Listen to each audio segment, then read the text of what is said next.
All right, thank you everyone for joining us during these difficult times for another event about the Russian invasion and war on Ukraine. We'd also like to thank the Buffett Institute for Global Affairs and its director Annalise Riles and the Weinberg College Center for International and Area Studies and its director Ian Hurd. We are very honored to again have representatives of the Kyiv School of Economics who have joined us live from Kyiv. I'm going to quickly introduce our panelists, and then we're going to do one round of Q&A that I will present to our panelists, and then we will open up to all of you. I am Jordan Gans-Morse. I'm a professor in political science department at Northwestern University and the faculty director of the Russia, Eurasia, and East European Studies program. I would like first to introduce Tymofiy Mylovanov, who is the president of the Kyiv School of Economics, a professor of economics in his own right, the former minister of economic development for Ukraine, and the former deputy chairman of the National Bank of Ukraine. And Tymofil, we're really honored to have you here. We may also soon be having his colleague Tymofii Brik joining us, also from Kyiv, who is the head of Sociological Research at the School of Economics. And we're honored to have our own colleagues from Northwestern, Ian Kelly, a career foreign service officer and the former ambassador to Georgia, and now currently a professor in the International Studies program at Northwestern, and Yohanan Petrovsky-Shtern, the Crown Family Professor of Jewish Studies and Professor of History at Northwestern University. So thank you all. And again, once more, I just can't say it enough, Tymofil, we're inspired what you guys are doing and inspired that you're willing to join us and give your these perspectives straight from Kyiv. So we want to turn it over to you and give you a moment with just a very general question. For those of us who are here watching this, what is it that you would like us to know most of all about what is unfolding right now? Okay, today was, if you can say that it's new normal, new relative normal.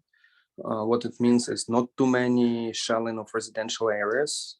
Yeah, you've seen some videos overnight and some universities burned in the morning and some, but it's still limited. We have today we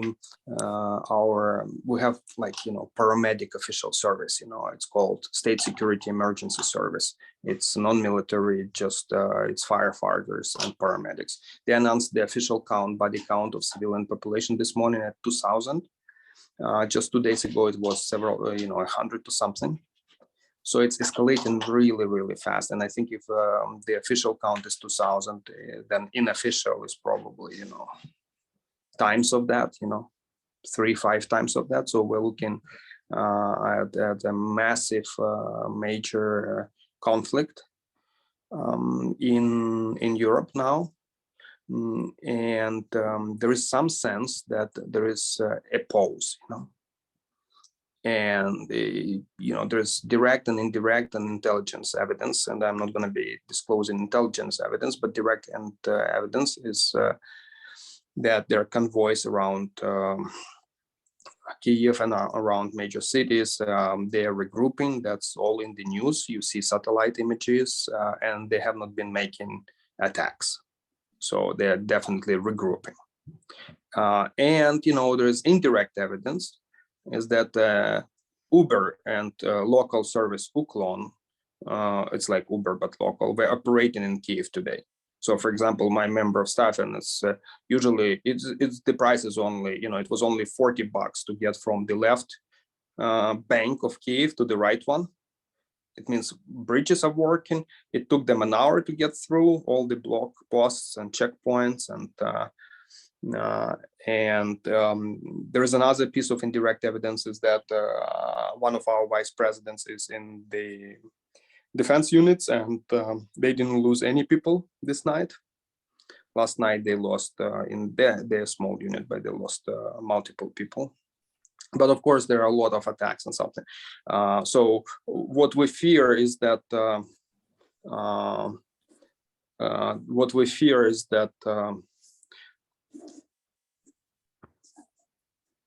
excuse me, hello, yeah. What we fear is that there will be a major escalation either tonight or maybe tomorrow. There's also another piece of indirect evidence. United Nations convoys for NGOs or for international NGOs, so they were leaving today, and it was very clear. It wasn't publicly disseminated, but it was very clear that these are the last convoys, or very likely to be the last convoys ever from Kyiv. So Kyiv is gonna now be under siege, it looks like, or at least everyone is thinking about that, and we'll see how it works out. We'll try to evacuate as many people as possible today who stayed, and some people got stuck in Russian-controlled suburbs already. Let's say the head of business school is stuck there. And, we'll see what the night brings, and we'll see what the morning brings. But at the same time, I think the critical supply chains have been improving, and the economy has been reorienting itself towards war economy. I met with a number of local officials where I am, and they know they are not lost. They know what they are doing. But there are these guys who are kind of, they're doing reconnaissance across the entire Ukraine. So in the very western Ukraine, they are monitoring who the officials are, and they're collecting info. And I think this is very worrying because people have not really thought it through. If Russia takes all of Ukraine, there will be major guerrilla fighting. And whatever is left, or maybe even more than left, of formal military, informal military, will actually be crossing into Europe to hide from Russian troops and to resupply and regroup. In the mountains, in some remote areas, they probably will establish some bases in Europe. So either European border guards wouldn't let them cross, which is not true, they would. Or Russians will chase them. That means in some ways, some specific contact between NATO countries and Russia is inevitable if Kyiv falls. I think that people, politically and diplomatically, you would think that's not going to happen. But if you think logistics through, there will be no clear, if they take river, the Dnieper River, there's no clear separation line. So then Europe is in it. Okay, so that's all I want to say. Thank you so much, and Tymofii Brik, thank you for joining us. We had already introduced you. I should say to our viewers too that we may lose at least Tymofiy Mylovanov about halfway through this. He may need to go. Tymofii, I don't know if you also will need to, but if you have questions and answers, questions for anybody, please feel free to start putting them in the chat box. We're going to go next to Tymofii Brik, and then we'll briefly have our Northwestern colleagues give a few words, and then get as many questions into our colleagues from Kyiv School of Economics as we can before they might have to leave. Tymofii Brik, I'd asked your colleague, I'll pose the same question to you, because I think at this moment, given things are unfolding so quickly, one of the first things people want to just know are, what are your impressions about what you'd like us to know first and foremost? And the other thing to both of you is what, from your perspective right now, is most helpful for us to be doing? What is it that you can, we're getting this question as people who work on this region, we're getting this question all the time, but we want to hear it from you so that you can tell us and you can tell everybody watching what matters most to you right now. Okay, so I think I'll jump in since I just joined. Thank you very much for this opportunity to be here, and to everyone who joined. I'm in Kyiv now, and I talk to different people, and I try to follow media. And I think what worries a lot of people, including our governmental officials and ordinary people like myself, we are all worried that Russia dominates the sky now. So airstrikes and air forces is something that places a lot of lives of ordinary citizens at risk. So I think I would like to see more support in this respect, maybe to close the sky, or maybe to provide even stronger military support to win in the sky. Yeah. And before we turn to the Northwestern colleagues, Tymofii Mylovanov, if I could, maybe a follow-up on this, because I'm certainly, and I know many people are, we're hearing this from all our Ukrainian friends, anything that can be done to close the sky would be a huge contribution. And you guys are both, I mean, I know Tymofii Brik, I know you personally, and I know all of your work. You guys are bright people, and we all understand that there's this balancing act here about a risk of a NATO-Russia conflict.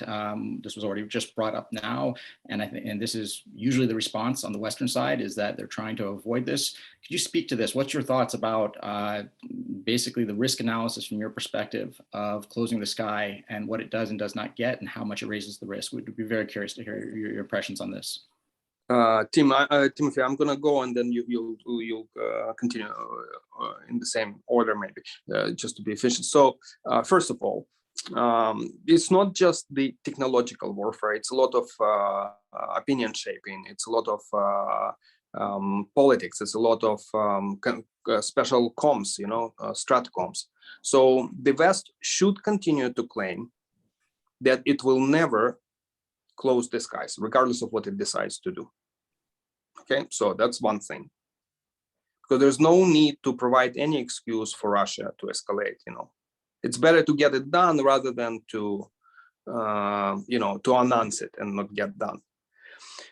It would be even better to get it done without attributing it to the West. Mm-hmm. Or it would be even better to get it done by training enough Ukrainians in Western Ukraine, providing them with enough supplies so that it can be done by Ukrainian military. So those become technological options, and they have to be explored depending on specifics. But the drone programs have been effective, and Ukrainian has demonstrated capability for air defense. So there are multiple options, but they require shipping serious equipment and operating serious equipment, training people quickly, and then it might be possible to close the sky, or at least to challenge superiority of Russian Air Force in many ways.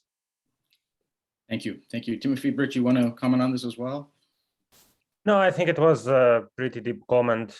My comments are not driven by analytics or, some game theory perspectives. I talk here more as a witness. I stay in Kyiv and I talk with my friends and fellow citizens, and I just see that people are worried about this situation with the sky.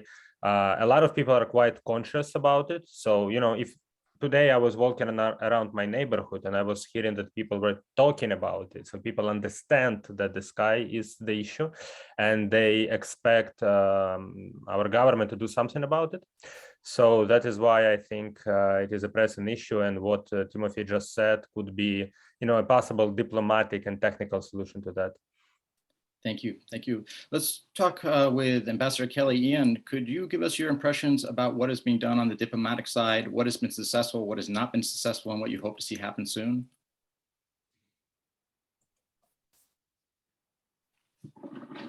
Thanks.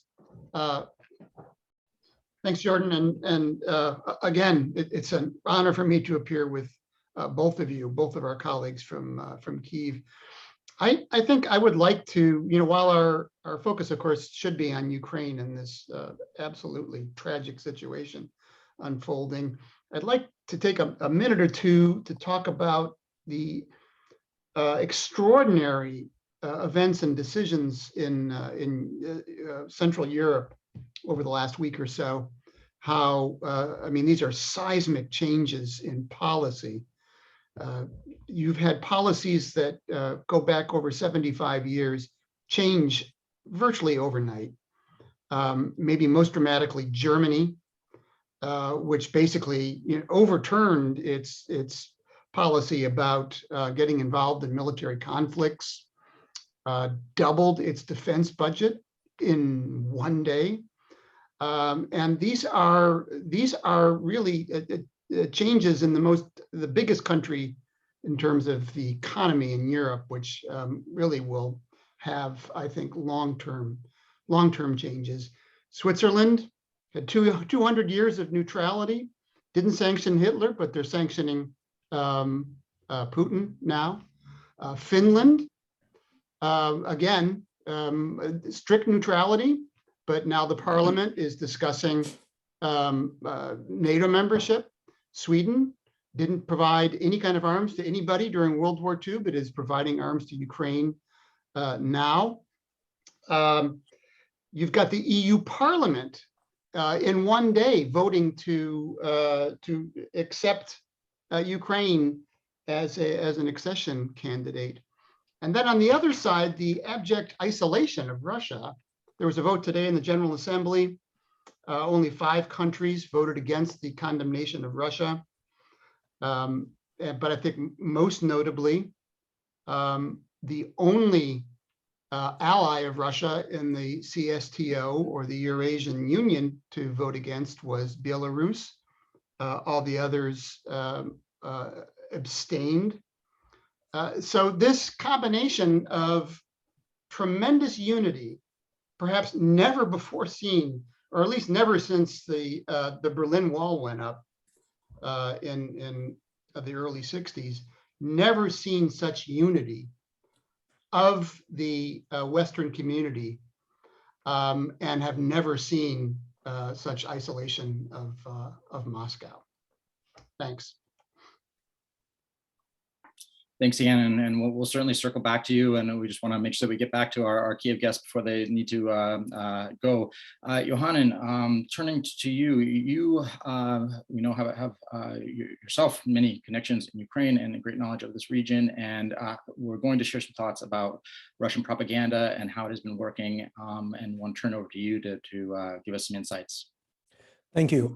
I do have something to say about the opportunities or the lack thereof for closing the sky, and I'm ready to talk about that probably in questions and answers. Right now, let me talk about something you are asking me. I do think that we also need to look at things from the point of view of Russia, and Russia is undergoing not only a major economic, cultural, social, and psychological crisis, but it is also a major crisis for Mr. Putin, because he committed a number of mistakes, all based on his delusion. When people talk about him, they say today, and even there was a gathering on the highest level of American establishment, where the American intelligence was discussing whether Putin is delusional, whether he's crazy or not.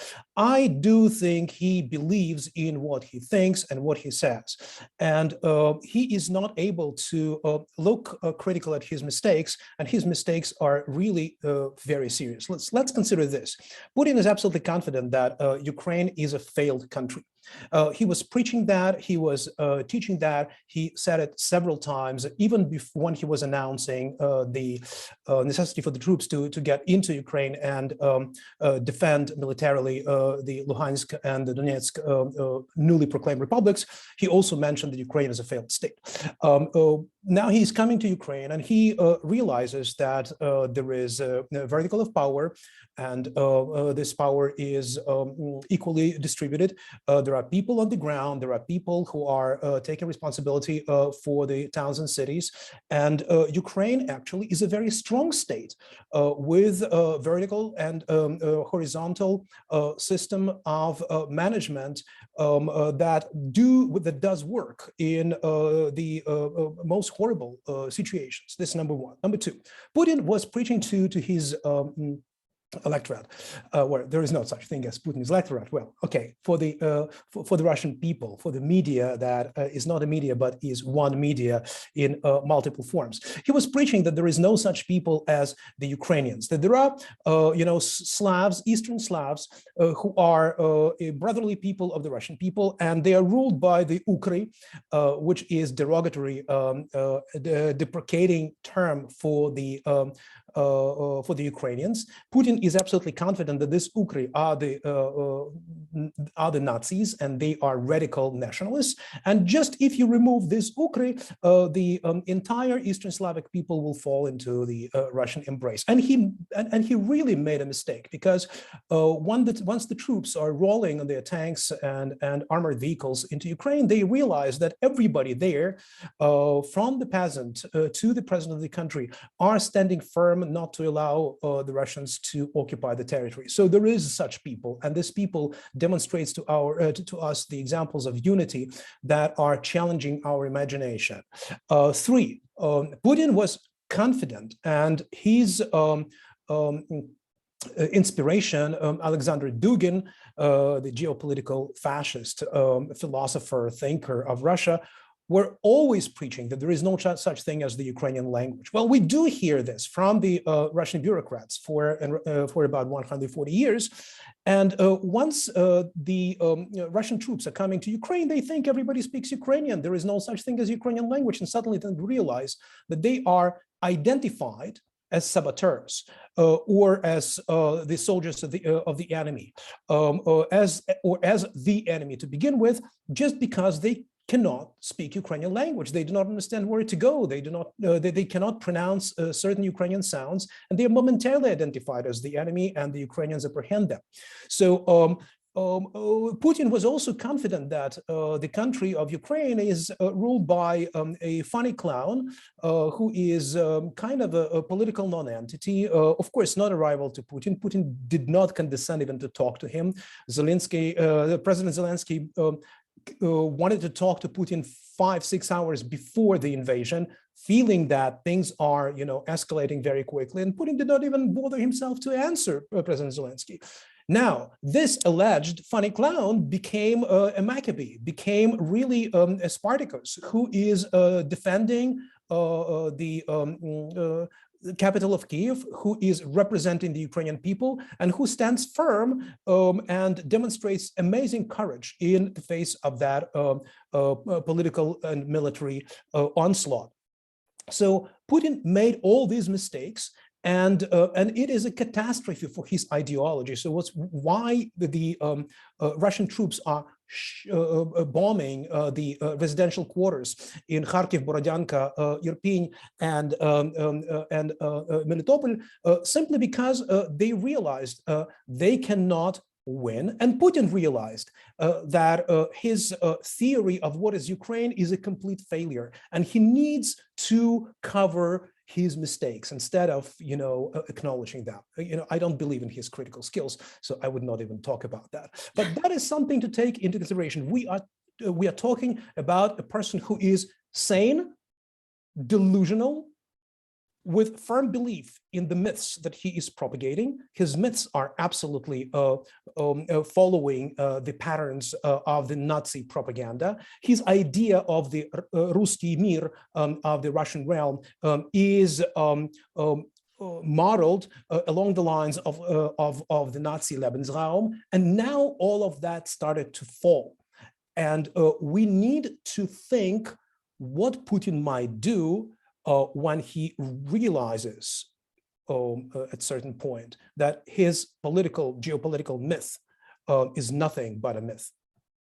Thank you so much. And we're definitely going to circle back to you both to hear more about that and also to hear more about the closing the skies. While we still have Tymofiy Mylovanov with us, I want to get to one question that's raised by several people here, including Annalise Rouse, the director of the Buffett Institute, and certainly it's been on my mind as well. And so we'd love to know if you have any insights on this particular people are talking in Kyiv. What happens when these cities are under siege? Is there a plan for getting resources into them? You mentioned earlier today that UN convoys, this may be the last that get to Kyiv. More broadly, what are people planning to do about this and think about this? And I'll put out one other there in case you or anyone else has insights on this.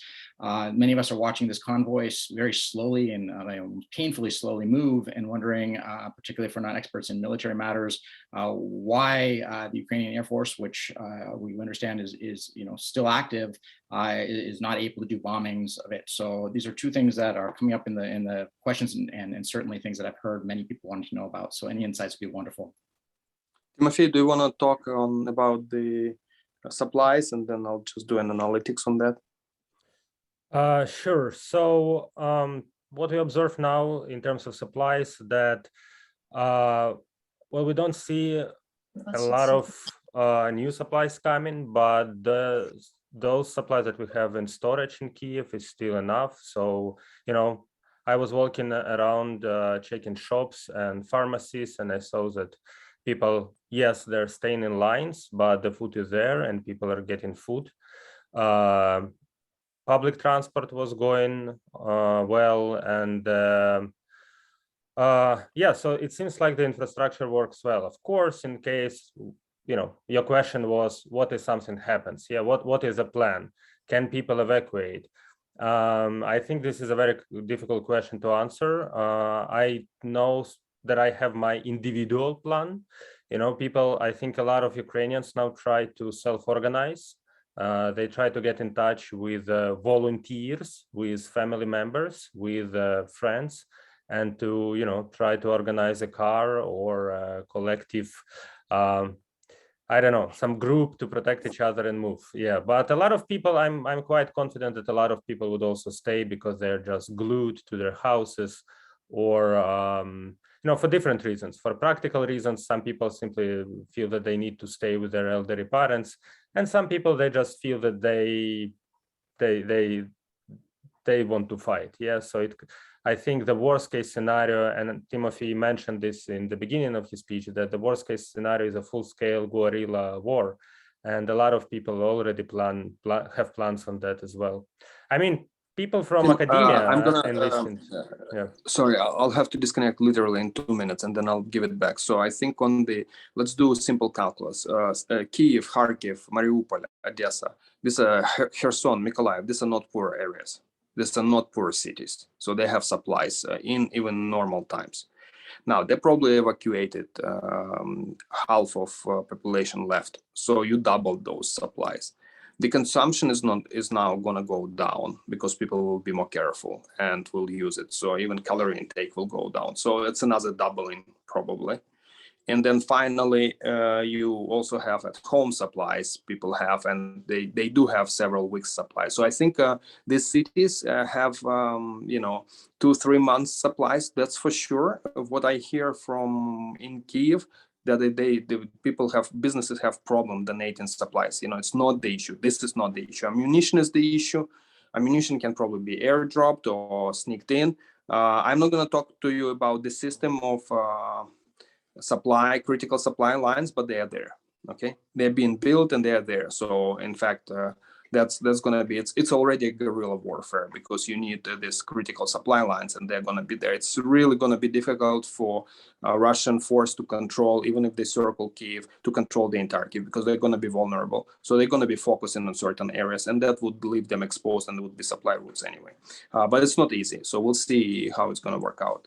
On the Air Force, I think there could be two explanations. One is there is implicit ceasefire, and both sides are regrouping, or it is that there's no Air Force anymore in Ukraine. But I doubt it very much, because the airplanes are there. Some, they've been supplied to, and drones are there. More drones have been shipped in Ukraine. So to me, and also there are no attacks or major attacks over the last 12 or so hours. So it looks to me that it is both sides are regrouping, or there's implicit ceasefire. Thank you so much. Thank you. Wish you the best. Thank you very much. Okay. Tymofil Brik, we'll go back to you first if you had more that you'd like to say, and then we'll turn it over to see if Ian or Yohanan would like to add anything on these specific points. No, I think Mylovanov provided a very, deep analytical answer. I will go back to some, practical examples and anecdotal evidence.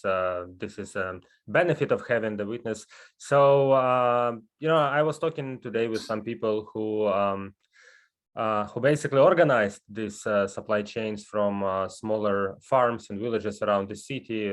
People self-organized. They collected their own gardening, meat, bread, and they were riding in Kyiv, delivering this food to the apartments. Actually, I myself, and together with my girlfriend, we went out to buy some medicine to bring it to another person who is not even our friend or relative. It was a friend of a friend of a friend, because there is this, huge information flow through Telegram and everything else. So we were just asked, like, whoever is in this neighborhood, please buy medicine. And that's what we did. So people are self-organizing. I think in this respect, internet matters a lot, information flow matters a lot. But even if they cut internet, people will find a way to communicate. Ian or Yohanan, on this questions of the siege, supply lines, and things like that, and possible attacks on the convoy. Do either of you want to add to this, or should we go on to additional questions? Yeah, I'd like to actually make a brief comment on this.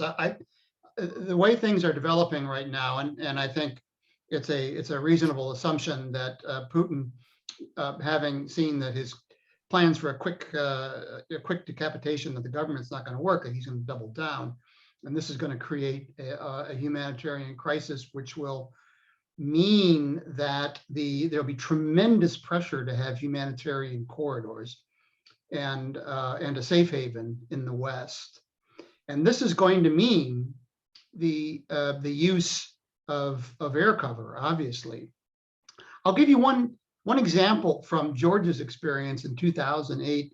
In the midst of the war in August 2008, the chairman of the Joint Chiefs of Staff called his Russian counterpart and said, "We are flying several US Air Force transport planes with Georgian soldiers and all their equipment back to Tbilisi. And we do not expect you to take any action against these US Air Force planes."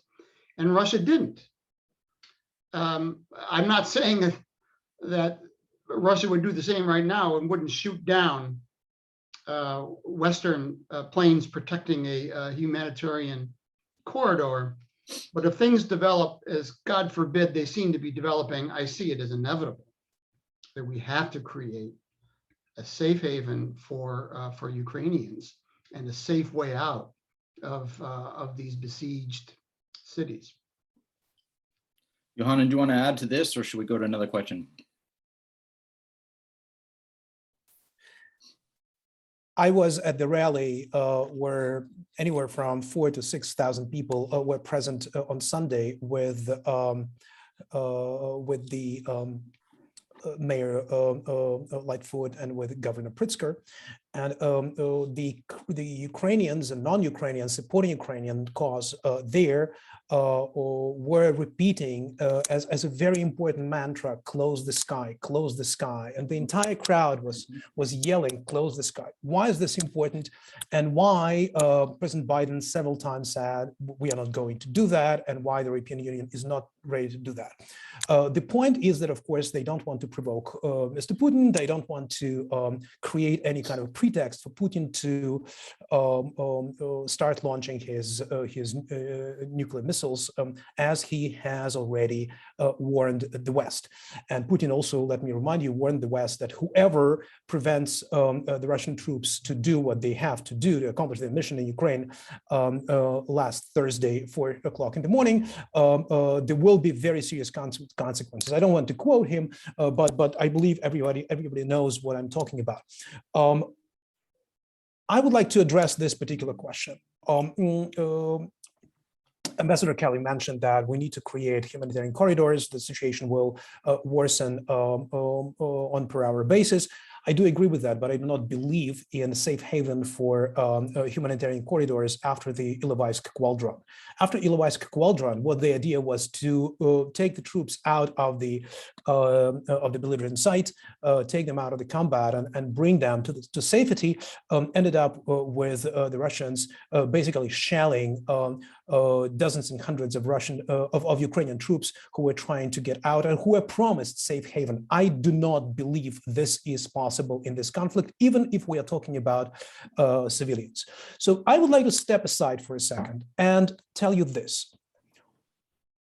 I believe the desire or the decision not to create closed sky over Ukraine is based on a false assumption. The false assumption is that we are not creating any kind of pretext for Putin to consider the direct involvement of NATO.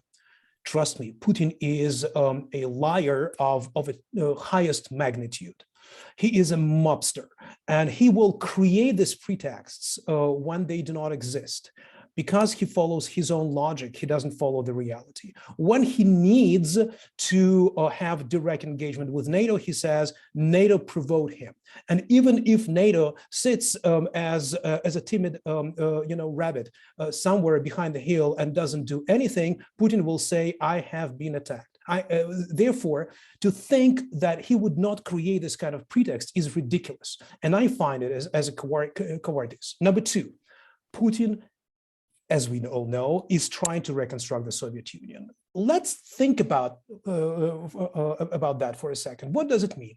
The Soviet Union is not only the geopolitical territory of the former Soviet republics, it is also the situation in which they found themselves in the 1960s, 1970s. What is the situation? This situation of the Cold War.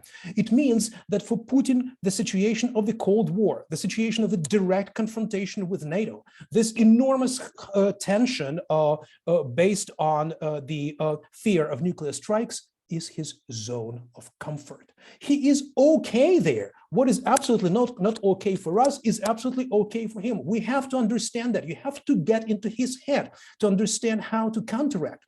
So if it is for his zone of comfort, provoking NATO, claiming that NATO provoked him, doing the ugliest things on the basis of false assumptions and false pretext is his modus operandi. And we have to take it seriously. Why so? Because if we take it seriously, we will understand that it is a must to create the closed sky over Ukraine, because Putin will strike. He will continue sending his Tu-160 bombers. He will continue sending his Su-35 bombers to bomb Ukraine, because it is the only way for him to prove that his myth is a reality, to destroy Ukraine, right? If there is no such country as Ukraine and it exists, so the only way to solve the problem is to destroy Ukraine. I believe there are ways to close skies. There is a possibility to close sky over Kyiv, Lviv, Kharkiv, and Odessa. There is no need to create the closed sky over the entire territory of Ukraine, which is a very big country, and it is hardly militarily possible. But to at least cover the big urban population areas, the areas where the shrines of Slavic, Ukrainian, and Russian culture are situated, this is something that needs to be done. We need to cry out to President Biden, do not sit idle. To think that you are afraid of provoking Putin is self-deceptional and delusional. Putin will tell you that you provoked him. Create the closed skies now. I think that feeds into several sets of questions that are here. I'm going to combine them. There's several people asking about views on whether there is any off-ramp to this. If I understand you correctly, Yohanan, perhaps I don't want to read into your analysis. We'll let you, say these in your own words. But if I follow your logic, the only way this ends is if Putin is somehow removed from power, that he's defeated and somehow decisively. But I'd be curious for all of you to hear, whether there is any compromise that brings us to an end short of that, and particularly from you, Tymofil, from your sense about the Ukrainian side, what your sense is of is there any compromise to be had now that a war has begun, and certainly feelings are going to be hardened significantly. And Ian, as an experienced diplomat, where you stand on this from both sides in terms of what you guys see as some possibility. And then the question that's coming up here also multiple times, and it's on everyone's mind, and it's not something that we can, any of us can do more than speculate on, unfortunately, and it's sad that we would need to, but there's questions about how close does this get to nuclear confrontation. Let's start with you, Tymofil, from your perspective about, in an ideal scenario, what possibility could perhaps be there for a compromise?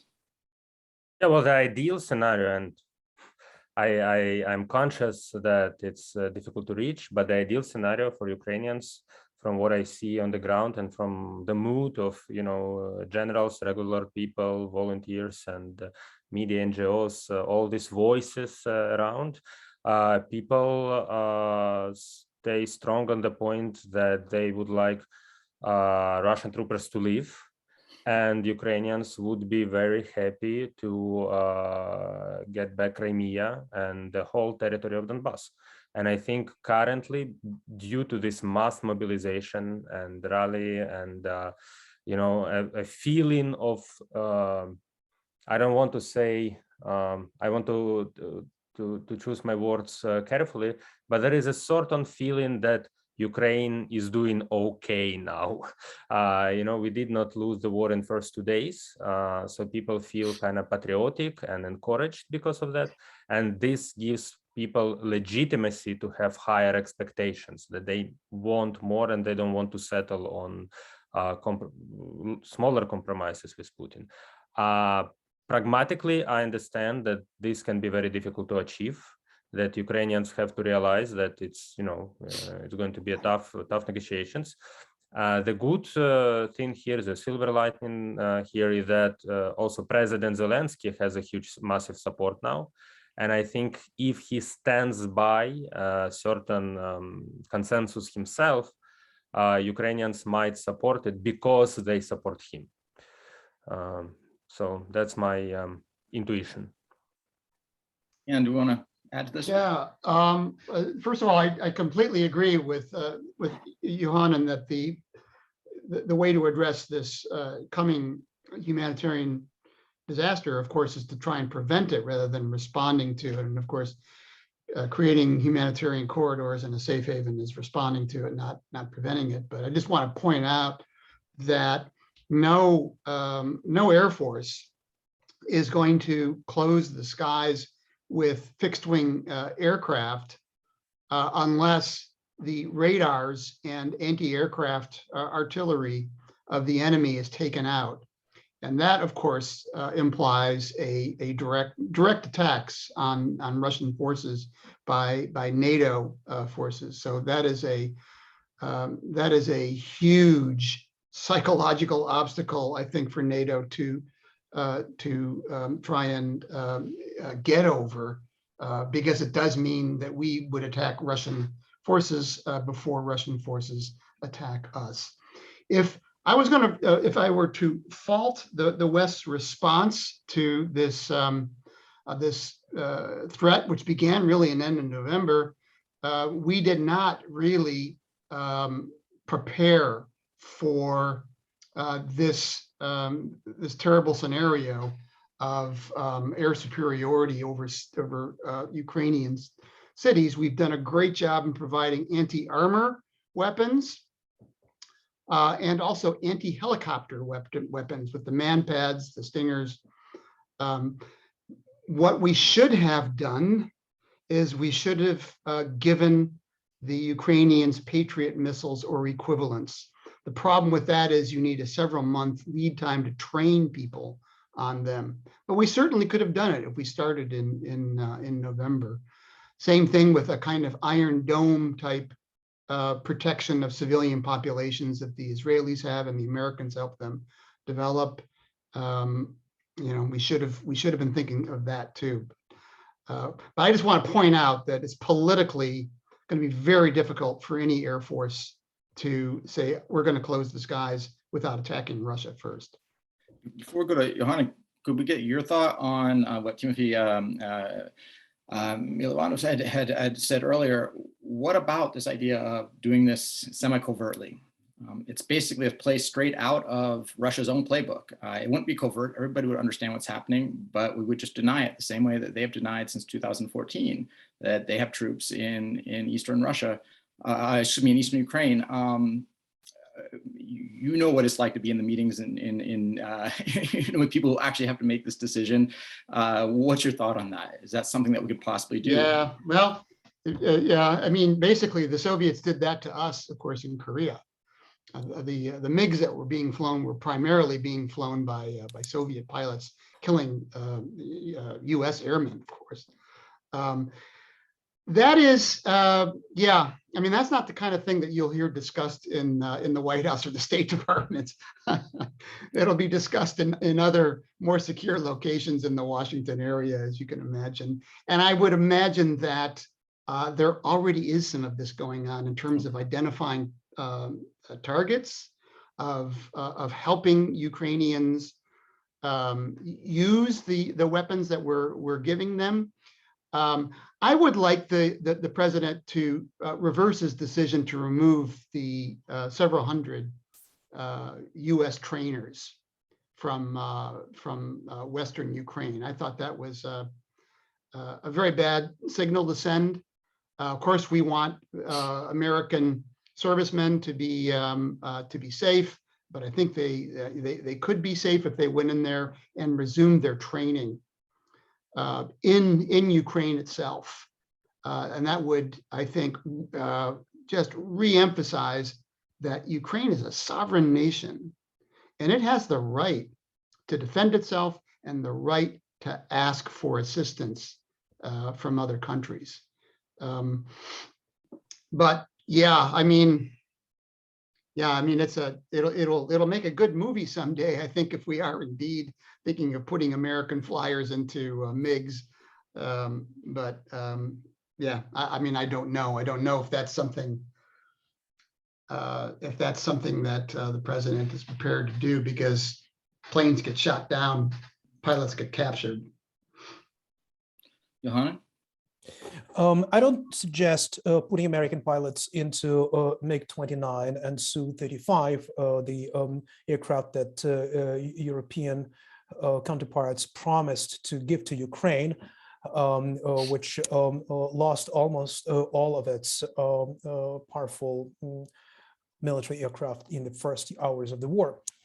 But let me remind you that there was a decision to provide Ukraine with a Patriot defense system, and this is something that really takes months to train people to handle, to manage, and I don't think we have that time. So instead of putting pilots into the Russian planes, why don't take the instructors into Ukraine who will help Ukrainians manage the Patriot launchers. And that is something that can be done. It can be done under the cover of the necessity to provide instruction. But as Ambassador Kelly insightfully mentioned, this is absolutely not what we should discuss here, or what should anybody discuss in public. Let's just stop that particular discussion and not continue it. I believe it'll be safe. Regarding the Iron Dome, that was an excellent idea, and Ukraine mentioned sometime, I would say a week or 2 weeks before the conflict, that there were conversations with one of the Baltic countries. I believe it was either Latvia or Lithuania. I do not want to say which one, but it was definitely one of the Baltic countries that has Iron Dome, protecting this, one of the small Baltic countries from the threatening Russian missiles, and there were negotiations on the military and political level between this country and the Ukrainian government, and the decision to block the particular transaction that would allow Ukraine to have Iron Dome covering at least part of the country was made not by Ukraine and not by this Baltic country, but by Israel. Because at that time, remember, 2 weeks before February 24, Israel was very reluctant to take sides and was firmly standing on a neutral ground because, I might say a silly thing, but Israel has a border with Russia, and this border is called Golan Heights, because Russian troops are in Syria, and Syria is the only country that supports Russia openly on all the negotiation, on all the votes in the security in the United Nations. So that is something we have to keep in mind. Now, this situation changed because 3 days ago, Israelis and Israeli prime ministers started to take stands and started to vote against Russia and against Russian interests publicly and politically, including the votes in the United Nations. Does it change the situation in which Israel would say, we continue to block the possible transaction of selling Iron Dome through that particular Baltic country to Ukraine? I don't know, but at least it was on the table. Thank you. There's a question here about this effort to fast track Ukraine joining the EU, and it'd be helpful, I think, for people to hear maybe two perspectives on this, and one from you, Tymofil. What does this mean right now for people in Ukraine? Is this symbolically something that feels to have meaning, and is that is hopeful? Where's the motivation coming from, and is it helping that this is potentially moving forward? And Ian, maybe if we could hear your thoughts about somebody's asking, is it, I'm quoting verbatim, is it really possible for Ukraine to be immediately admitted to the EU? How would that actually work? Well, I guess my answer will be very short. Yes, here it is perceived as a very significant symbolic gesture, which boosts morale quite significantly. And then rather, I might ask my colleagues what they think about it, because I know nothing about legal issues here. I wonder whether this move can also help to those displaced Ukrainians who are right now getting some help, on the borders of Poland or Romania, maybe having, some track of admitting to EU can help these people to to have easier paperwork or to receive some help or whatever. If this can help, I will support this decision, of course. Thanks. And let's turn to Ian and Yohanan, but keep in mind that we have about 7 minutes. I want to make sure we give the last word to Tymofii. Yeah, I mean, just very briefly, I'm not an expert on EU law, but I do know it normally takes about 5 years for a candidate country to accede to the EU. There need to be a lot of laws that are harmonized, and it's normally a long process. I could imagine that could be really fast tracked somehow by the Ukrainian Rada passing these kinds of laws. But Tymofii had a very good point. I think the best thing that the EU can do is facilitate very quickly the acceptance of people with Ukrainian passports for the equivalent of green cards, shall we say, long-term residency status while the war goes on. Yohanan, do you want to add to this at all? I think we've got space for one more question before we get to the final thing for you, Tymofii. But I'm curious, are you there's lots in the news about people from other countries who are supportive of Ukraine, Poles among others. There's also been something that's gotten strangely little press in the U.S. press, as far as I can tell. But that there's announcements that we know Chechens are fighting on the Russian side, but that Chechens in exile in Europe are calling to join, have been called to join the fight on the Ukrainian side. Are you guys seeing a result of this? Are you seeing people already from other countries in the country? And where's your take on how this all might matter?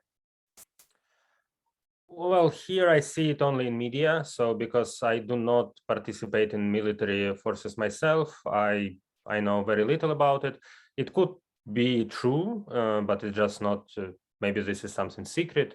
There was, quite strong communication about it a couple of days ago on media, sort of a bravado that, the whole world is helping us. And I read messages about 400 Swedes coming to Ukraine and so forth. And there are a lot of messages about Ukrainian labor migrants who are traveling back to Ukraine to fight. These are the messages, but I have not heard or seen anything about, real foreign legions passing by my house bravely to help Ukrainians. Ian, have you heard anything more about this other than what's in the news? Yeah, I know that there are Georgians who are already fighting there, and there are more who want to join. And this is just another reason why the West, NATO, has to send in trainers. You can't just accept people who say, "Give me a gun and I want to kill Russian." They have to be trained and they have to be able to interoperate with Ukrainian forces. So I think you're going to see this more and more. I think it's going to be like the Spanish Civil War, where you had foreign legions. The U.S. had the Lincoln Brigades. I can see it. I mean, think we're only like in day 6. This is going to go on a while, I'm afraid, and I think we're going to see more of this. More volunteers coming in. The final thing is I just want to return, we've got 4 minutes, but I want to return to the question I posed to you initially, Tymofii, about what from your guys' perspective really means something to you. And you pointed right away to this question of closing the skies. And like Yohanan said, this is literally a chant, a protest in many places right now. But what else? And does the symbolism matter? Does it or is it really? Of course, we understand javelins matter than symbolism, but what does it feel like when you see that and hear about things that are happening? And what are you seeing beyond closing the skies that's not happening? That perhaps not speaking to our government, because we're doing our best to do what we can, but to the people who are right here, you have almost 200 people listening right now. Some may perhaps have influence in government, but to those of us who are more ordinary citizens, what is it that we could be doing? Well, first of all, solidarity matters a lot. I don't remember, maybe I was saying it yesterday, maybe it was another event, everything is blurred in my mind, so maybe I will repeat myself. But solidarity matters. I remember, 7-8 years ago when Crimea happened, when Donbass happened, I tried to talk to people and there was no understanding. It was like we were talking different language. There was no solidarity. I had to tell them what Ukraine is and why they should support Ukraine now. I think after this 7 years of efforts, after 7 years of dialogue, cultural exchange, scholarly exchange, now a lot of countries around the world understand that they need to act.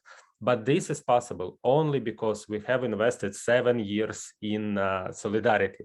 So any solidarity you can give now will help us in the next 7 years. So I'm very grateful for that. Symbolic gestures are significant.